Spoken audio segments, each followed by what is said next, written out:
Buenos días a todos. Mi nombre es Ricardo Román. Soy residente de primer año de dermatología del Hospital Puerta del Mar. Hoy estamos en Cádiz. Son las 8:20 de la mañana. Hacen 12 grados y para hoy se nos pronostica un día despejado. En la mañana de hoy vamos a hablar sobre un tema bastante interesante que es la anticoagulación en la cirugía dermatológica. Entonces, la situación actual es que en España alrededor del 1,3% de la población toma tratamiento anticoagulante. Hay un aumento de la expectativa de vida, producto de múltiples factores, y durante los últimos años han aparecido nuevos tratamientos que son los anticoagulantes de acción directa, que están progresivamente reemplazando a lo que eran los antiguos, que eran los antagonistas de la vitamina K, porque tienen diversas diferencias en su farmacocinética y su farmacodinámica que lo hacen bastante más agradables tanto para el paciente como para el seguimiento de nosotros los médicos. Es verdad que respecto a la anticoagulación y la cirugía dermatológica hay un poco consenso en la conducta entre dermatólogos. Hay diversas encuestas que se han hecho en Alemania, en Gran Bretaña, respecto a cuál es la conducta que cada dermatólogo toma respecto a diversas situaciones de anticoagulación enfrentado a una cirugía dermatológica, y en general no hay más de un 60-70% de consenso entre las diversas conductas. Y lo que antes se usaba bastante, el paciente usuario de la antivitamina K, que tenían ciertos criterios, era terapia puente, que era suspender los antagonistas de la vitamina K vía oral, y en perioperatorio se hacía un cambio por heparinas de bajo peso molecular. ¿Y qué pasa? Pasa que recientemente estudios sobre la terapia puente no han resultado tan favorables. Enseguida vamos a profundizar un poquito sobre eso, y han evidenciado que podrían aumentar incluso la tasa de sangrado perioperatorio y no disminuiría la tasa de complicaciones tromboembólicas respecto a la mantención de los antagonistas de la vitamina K por vía oral. Entonces, ¿qué es lo que busca un cirujano, un dermatólogo, cuando se enfrenta a una situación así? Es decir, una cirugía en un paciente con anticoagulante. No quiere riesgo. Quiere que el paciente tenga el menor sangrado posible, obviamente evitar eventos tromboembólicos y complicaciones. Está de más decir que la mortalidad perioperatoria es algo que es totalmente un evento a evitar, y también hay características propias de la herida, es decir, que no exista el riesgo, no aumentar el riesgo de disencia, de infecciones o incluso más resultados estéticos. Sería ideal lograr un consenso en la conducta entre dermatólogos, aumentar, digamos, este 60-70% de contexto, y también siempre considerar cuáles son las expectativas y las preferencias del paciente. Entonces, resulta que nos encontramos en una batalla, que es disminuir el riesgo que es de la hemorragia, del sangrado, versus el riesgo tromboembólico. El dermatólogo estaría más o menos aquí al centro, tratando de equiparar y buscar tomar las mejores decisiones sin que existan complicaciones ni por lo uno ni por lo otro. Entonces, la pregunta es, ¿cómo lo podemos hacer? Bueno, tenemos inicialmente que definir el riesgo hemorrágico, porque el riesgo hemorrágico es tiene dos componentes, que el componente es intrínseco del paciente, de su edad, sus comorbilidades, sus características propias, y también el riesgo del procedimiento, es decir, no todos los procedimientos tienen el mismo riesgo hemorrágico. Para tratar de estandarizar y lograr un cierto consenso en base a estos riesgos hemorrágicos, hay distintas escalas internacionales. Una de las escalas más conocidas, más utilizadas, especialmente en pacientes usuarios de anticoagulantes, el Hazlitt, que es una escala bastante buena porque considera distintos factores, considera factores tanto de la edad como de las comorbilidades hepático-renales, considera pacientes que son usuarios de antivitamina K, y pacientes que son consumidores de otros fármacos que pueden aumentar el riesgo de sangrado, como son los antiplaquetarios, los AINES, o los pacientes con alcoholismo crónico que pueden tener algún riesgo de disfunción hepática. En general, Bueno, las indicaciones de anticoagulación sobre los 1 o 2 puntos, dependiendo del caso, pero se considera que desde el punto de vista quirúrgico, 3 o más puntos es altamente predictivo de un posible proceso hemorrágico. Sobre el procedimiento, se han hecho distintos intentos por determinar cuáles son los procedimientos de mayor riesgo hemorrágico. Dentro de la definición más amigable y más posible de llevar a la práctica que me gustó fue esta de Sporbeck, hecha del 2015, que definió que las intervenciones dermatológicas y de cirugía plástica que tenían mayor riesgo eran las que involucraban múltiples capas, cuando el defecto quirúrgico era mayor de 4 centímetros o era necesario para cerrar el defecto un injerto o un colgajo de gran tamaño, y también considerar las dificultades que puede tener el cirujano. Es decir, no es lo mismo. Que es verdad que el dermatólogo tiene una ventaja respecto a otro tipo de procedimientos, porque la piel en general es de fácil acceso visual y fácil acceso quirúrgico. Es decir, está el órgano que está, digamos, más superficial. Pero en distintos casos en los que puede haber un acceso visual restringido, hay que considerar que el riesgo de hemorrágico es mayor, porque no estamos viendo con el mismo detalle, con la misma calidad, lo que estamos haciendo. Bueno, entonces, cada fármaco, cada estrategia de antiagregación o de anticoagulación tiene distintos criterios. Entonces, respecto a los antiagregantes plaquetarios, el más común, el más conocido, el más usado es la aspirina. Entonces, la primera pregunta es, ¿la aspirina aumenta el riesgo de hemorragia en la dermatología? Bueno, existe una revisión, un metaanálisis hecho en febrero del 2021, publicado en la revista europea, hecho en Alemania, que comparó diversas situaciones, diversos fármacos, entre ellos y contra placebo, perdón, revisó artículos que hayan hecho estas comparaciones y, como buen metaanálisis, intentó hacer estudios de heterogeneidad, homogeneidad, a ver si los resultados eran combinables, los outcomes eran combinables. Bueno, respecto a la aspirina, primero es necesario decir que destaca mucho la escasa cantidad de estudios comparado con el extendido uso de la aspirina que hay respecto a estos eventos. Esta tabla se refiere a eventos de sangrado de tipo menor dentro del perioperatorio, que básicamente no otorga resultados con significancia estadística, pero con muy leves, dice que la aspirina podría aumentar el sangrado perioperatorio, pero la relación de riesgo es bastante leve, es decir, aumentaría muy levemente el riesgo. Ahora, si la pregunta es si es sangrado significativo perioperatorio o sangrado extenso perioperatorio, es decir, en este caso definieron el sangrado extenso perioperatorio como sangrado que no es fácilmente controlable por el cirujano dentro de quirófano, o sangrado que requirió posteriormente alguna intervención adicional. Bueno, en este caso no se encontraron diferencias respecto al uso o al no uso de aspirina en estos casos. Que es lo mismo que pasó cuando se estudiaron los sangrados masivos, que no se encontraron diferencias significativas respecto a usar o no usar aspirina en estos casos. Por lo tanto,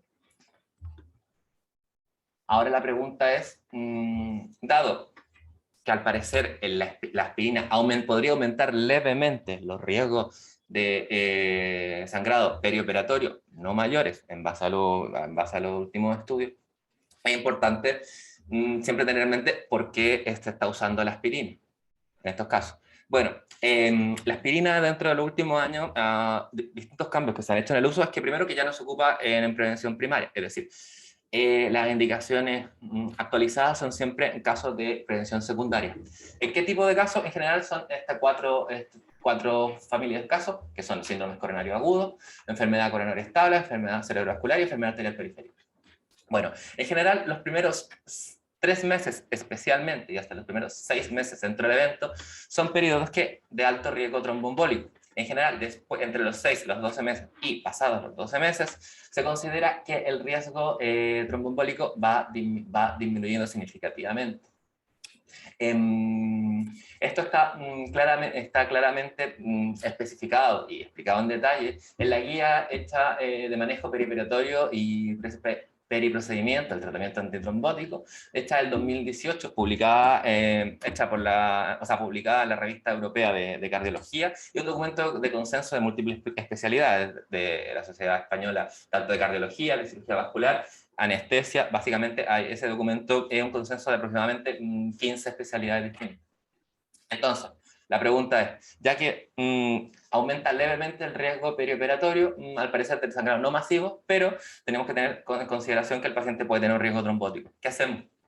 En general, la aspirina suele mantenerse en la gran mayoría de los casos, independiente de del riesgo hemorrágico, salvo una contraindicación como en neurocirugía, y lo que suele ser un criterio de suspensión versus no suspensión en base a caracterizar tanto el riesgo hemorrágico como el riesgo trombótico son los otros tipos de antiagregantes plaquetarios, que son los inhibidores del P2Y, como el ticagrelol, clopidogrel y el prasugrel. Que básicamente lo que hay que hacer es estandarizar primero si el paciente está adecuadamente ocupando estos fármacos, es decir, si se están usando dentro del plazo correcto y con la indicación correcta, es decir, como prevención secundaria, y si es que es así, evaluar tanto lo que es el riesgo trombótico como el riesgo hemorrágico. Ahora, también es importante considerar que si estamos en un periodo de riesgo trombótico alto y la cirugía es posible diferirla hasta posterior del umbral de los 6 meses, probablemente sea la mejor opción. ¿Por qué? Porque en general, después de este periodo, primero, estos fármacos que se ocupan temporalmente, los inhibidores del P2Y, suelen terminar su indicación y aparte disminuyen el riesgo del perioperatorio.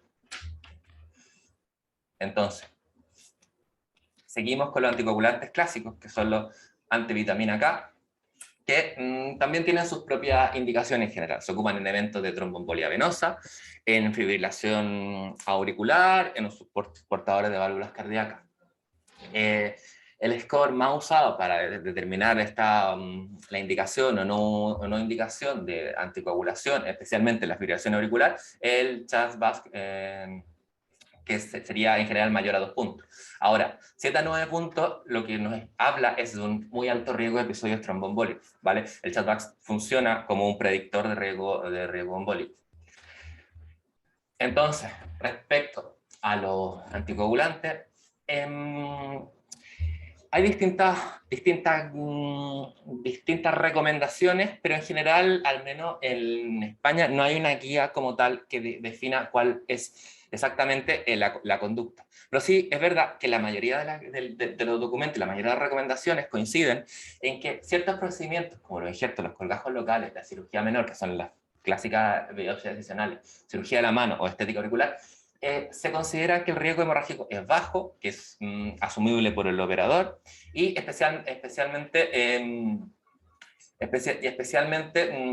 tomando algunas conductas, algunas medidas y siendo muy cuidadoso con lo que es la hemostasia. Ahora, si yo decido suspenderla, ¿en qué caso lo voy a suspender? Si el riesgo hemorrágico del paciente o del procedimiento es muy alto, ¿cuándo se suspende? En general, esto depende de qué antagonista la vitamina K oral está usando y de la vía que éste tenga de eliminación asociada a la función renal. En general, el azenocoadrol unos 3 días, la warfarina unos 5 días. ¿Y cuál es el objetivo? Bueno, recordar que estos fármacos se siguen según el INR y que el objetivo, los estudios dicen que con un INR bajo 1.5 o algunos nuevos estudios bajo 1.3, el riesgo hemorrágico es casi idéntico al de la población no usuaria de anticoagulantes.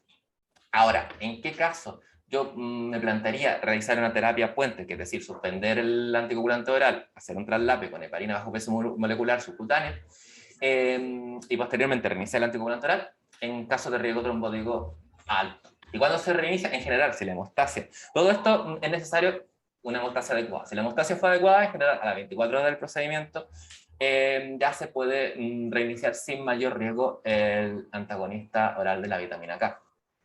Ahora, respecto a la pregunta de si es que los antagonistas de la vitamina K como tales aumentan el riesgo hemorrágico en la cirugía dermatológica como tal, también nuevamente llama la atención que básicamente hay uno o dos estudios que se han dedicado a estudiar este outcome en particular. Bueno, en este estudio, que es de los dos el que tiene mayor peso, se determinó que podría aumentar el riesgo hemorrágico, pero también con una diferencia en el riesgo bastante leve, e incluso casi sin alcanzar la significación estadística. Por lo tanto, ¿qué nos dice? Que probablemente sí, pero que antes de poder afirmar esto, la verdad es que faltan mayores estudios que estudien este outcome en particular. Sobre la terapia puente, es muy usada. Hay una cierta controversia, por lo que les comenté en un principio, porque en los últimos estudios se ha encontrado que al comparar mantener un antagonista de la vitamina K oral versus suspenderlo y realizar la terapia puente, incluyendo una suspensión perioperatoria 2 o 24 horas de los pinchazos con heparina bajo peso molecular, se ha encontrado, y este estudio coincide con otro estudio previo de menor N, por lo cual que no lo mencioné, que en la terapia puente aumentaría el riesgo hemorrágico versus la mantención del antagonista vitamina K por vía oral. Pero nuevamente, la evidencia y los Ns no son suficientes para afirmar con seguridad que este sea el caso, pero sí es una área que se está actualmente en estudios, hay algunos estudios en curso, y se espera en los próximos meses o años claridad al respecto de la real utilidad de la terapia puente, que hasta hace un tiempo era parte casi de la terapia estándar en cirugía, especialmente en cirugía mayor, pero bueno, eso también en algunos casos incluye la cirugía dermatológica. Bueno, la novedad, los anticoagulantes orales de acción directa. Son más predecibles, tienen menores interacciones que los antagonistas de la vitamina K, que interaccionan mucho con distintos fármacos, especialmente de metabolismo hepático. También son dependientes de una buena función renal, eso tienen en común. No se monitorizan a través del tiempo protombina y a través del INR. Y en general, si hay una función renal normal, la semidía está entre las 8 y las 18 horas. Es decir, es bastante menor que de las antagonistas de la vitamina K. Lo cual, en caso de alguna complicación en el postoperatorio, también no otorga una mayor seguridad, sabiendo que la depuración es más rápida. En general, algunas interacciones son con inhibidores de la glicoproteína P o del citocromo P3A4, metabolismo hepático. Y también es verdad que están contraindicados en pacientes con una disfunción renal severa. En general, la mayoría con un filtrado glomerular menor a 15 no se debiesen usar, y el dabigatran desde los bajo 30 ya no se debiese usar. Entonces, respecto a los anticoagulantes orales de acción directa, son en general, y de todas formas, lo mismo que los antagonistas de la vitamina K, si el riesgo inherente a un trombo es mayor y son complicaciones que pueden generar riesgo vital, y se considera que respecto a procedimientos dermatológicos menores,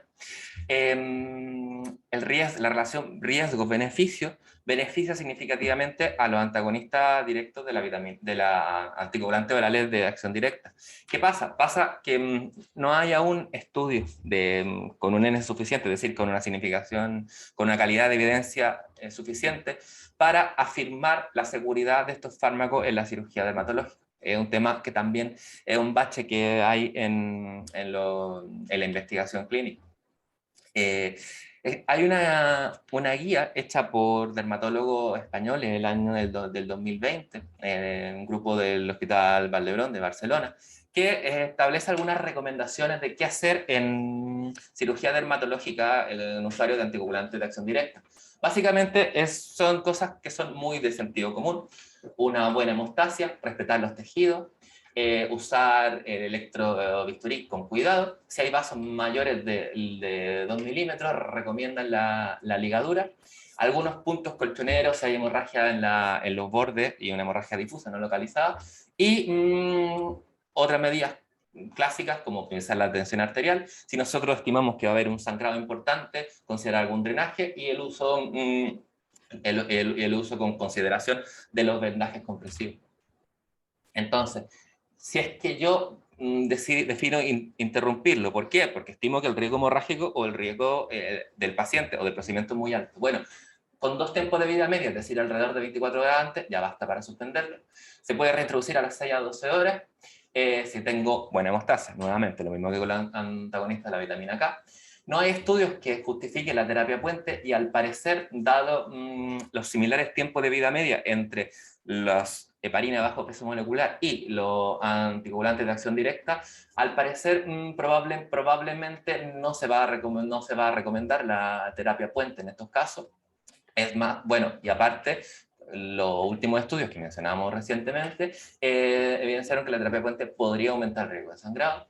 Y si en algún caso hay alguna hemorragia postoperatoria, siempre medidas locales inicialmente, suspender el fármaco, y fármacos tienen antídotos, que es verdad que aún están escasamente disponibles en la práctica clínica habitual, pero bueno, se estima que en algún futuro estos antídotos estarán disponibles con mayor facilidad, y en el caso de no tener disponibles antídotos, se puede administrar hemoderivados y considerar el ácido tranexámico. Entonces, nuevamente, y para no ser reiterativo, faltan estudios. Faltan estudios respecto a, esto es un global, respecto a la aspirina, respecto a los anticoagulantes clásicos y respecto a los anticoagulantes modernos. Es verdad que los anticoagulantes orales de acción directa, dado que son más fáciles de usar, tienen un perfil de seguridad alto, son más predecibles, podrían ofrecernos una oportunidad para llegar a este consenso y para establecer una conducta más homogénea y levantar un poco de evidencia, mayor calidad para futuras decisiones y la elaboración de futuras guías que permitan un manejo más estandarizado de la cirugía en pacientes con anticoagulación. Bueno, muchas gracias. Muy bien.